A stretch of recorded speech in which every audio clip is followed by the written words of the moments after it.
Sekali cuba pasti nak lagi. Cafe famous untuk Korean food mereka. Dan kali ni, mereka mengeluarkan Jeju Kejuk 4 sosis drumstick bersama dengan green onions, salad dan thick white radish. Datang dengan 4 jenis sos. Nikmati ayam dengan sos adiktif ni. Selain dari ayam goreng, bulgogi beef freeze, mesti cuba. Sedap gila ni.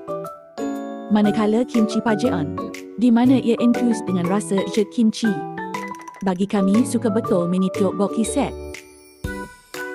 Rasa pedas tapi addictive. Nak nasi, boleh cuba chicken seeds dan cheese rice bowl. Sedap dan flavorful. Kami memang suka ni. Akhiri dengan refreshing soda pop huacha. Suka betul tekstur dia. Anda juga boleh merchandise di sini. Jom ke Cafe Ride.